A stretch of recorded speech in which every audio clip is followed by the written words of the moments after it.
हरे कृष्णा, राधे राधे। आप सभी का आपके अपने चैनल प्रभु कथा भजन में हार्दिक स्वागत है। आज इस वीडियो में मैं आप सभी को वैशाख महात्म का छठा अध्याय सुनाऊंगी। नारद जी कहते हैं कि आज मैं एक ब्राह्मण और छिपकली का इतिहास कहूँगा। प्राचीन काल में हिमांग नाम का एक राजा इक्ष्वाकु वंश में हुआ। उस वंश के राजन ने अन्नदान नहीं किया। इसी से उसे चातक व छिपकली का जन्म मिला। वह निर्धन निर्बल ब्राह्मणों की बहुत सेवा किया करता था, लेकिन विद्वान व तेजस्वी वेद पाठी ब्राह्मणों की सेवा नहीं करता था। जो वस्तु स्वयं सुलभ है उसका दान नहीं करता था। उसका कहना था कि दुर्लभ वस्तु का दान उत्तम होता है। वह ब्राह्मणों का बड़ा भक्त, किसी की निंदा न करने वाला, शत्रुओं पर विजय पाने वाला तथा जितेंद्रिय था। उसने इतने यज्ञ किए कि कुशाओं से पृथ्वी पर कुशा ही कुशा दिखाई देने लगी। उसने गौ भूमि सुवर्ण दान देकर अनेक ब्राह्मणों को प्रसन्न किया। कोई ऐसा दान नहीं था जो उसने ना किया हो, परंतु कभी वैशाख मास में जल का दान नहीं किया। वह कहता था कि सुलभ वस्तु दान करने का कोई फल नहीं मिलता।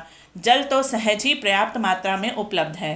अतः वह राजा लूले लंगड़े अंधे और जीविकाहीन ब्राह्मणों की सेवा किया करता था, किंतु वेद पाठी तत्वज्ञानी और ब्रह्मावादियों की पूजा नहीं किया करता था।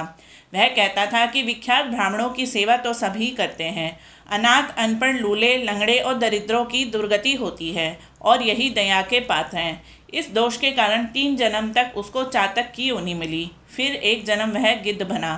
फिर 7 जन्म तक कुत्ते की योनि मिली। फिर एक राजा के महल में छिपकली योनि में उत्पन्न हुआ।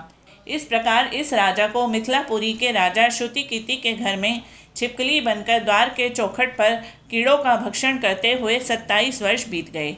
एक समय श्रुतिदेव ऋषि भूखे प्यासे दोपहर के समय मार्ग में थके हुए मिथिलापति के घर आए। ऋषि को देखकर राजा ने खड़े होकर उनका बहुत आदर सत्कार किया और उनका पूजन किया। उनके चरण धोकर अपने माथे पर जल छिड़का। देवयोग से उस जल की एक बूंद छिपकली पर भी जा पड़ी। जल की बूंद पड़ते ही उनको अनेक योनियों के जन्मों का ज्ञान हो गया और वह हाय हाय कर कर कहने लगे, हे ब्राह्मण देवता, मेरी रक्षा करो, मेरी रक्षा करो। छिपकली के ऐसे वचन सुनकर ब्राह्मण को बड़ा ही आश्चर्य हुआ और ब्राह्मण कहने लगे कि तू कौन है और तू इतना विलाप क्यों करता है? तू अपना सब वृतांत कह, मैं अभी तेरा उद्धार करूँगा। ऋषि के ऐसे वचन सुनकर वह छिपकली कहने लगी, हे ब्राह्मण, मैं इक्ष्वाकु वंश में उत्पन्न हुआ वेद शास्त्रों का ज्ञाता था और मैंने अनेकों गौ दान, यज्ञ दान और बहुत दान दिए और धर्मपूर्वक राज्य भी किया था, तो भी मुझे स्वर्ग ना मिला। 3 जन्म तक चातक और 1 जन्म तक कुत्ते की योनि में रहा। अब इस छिपकली की योनि में हूँ। यह राजा आपके चरण धोकर जल छिड़क रहा था। उसकी एक बूंद मुझ पर भी पड़ गई, जिससे मुझे पूर्व जन्मों का वृतांत स्मरण हो आया और मेरे अनेक पाप नाश हो गए। मुझको 28 जन्म तक छिपकली की योनि भुगतनी पड़ेगी और मैं इन जन्मों से डरता हूँ। अब आप कृपा करके कहिए कि मेरी ये दशा कैसे हुई। तब ऋषि ने अपने ज्ञान चक्षु द्वारा सब कुछ जान लिया और कहने लगे कि मैं तुम्हारी बुरी योनि का कारण जानता हूँ। तुम ध्यान पूर्वक सुनो। तुमने भगवान के प्यारे वैशाख मास में कभी जल का दान नहीं किया। तुमने जल सुलभ जानकर यह समझ लिया कि यह तो बिना मूल्य ही मिलता है और धूप व मार्ग के प्यासे ब्राह्मणों को जल का दान नहीं दिया। महात्माओं की अवज्ञा इस लोक और परलोक दोनों में दुखदायी है। सज्जनों की पूजा ही धर्म, अर्थ, काम और मोक्ष देने वाली है। जिस प्रकार मंद आदमियों की संगति से कुछ फल नहीं मिलता, वैसे ही तीर्थ यात्रा और मूर्तियों की पूजा से भी तत्काल फल नहीं मिलता, परंतु महात्मा के दर्शन मात्र ही हमें पवित्र कर देते हैं। साधु सेवा से कोई सज्जन दुखी नहीं होता। तुमने ना तो जल का दान किया, ना साधुओं की सेवा की, इसी कारण तुम्हारी ये दुर्गति हुई है।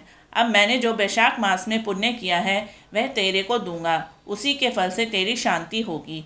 इससे तेरे भूत भविष्य वर्तमान तीनों कालों के कर्मों के पाप दूर हो जाएंगे।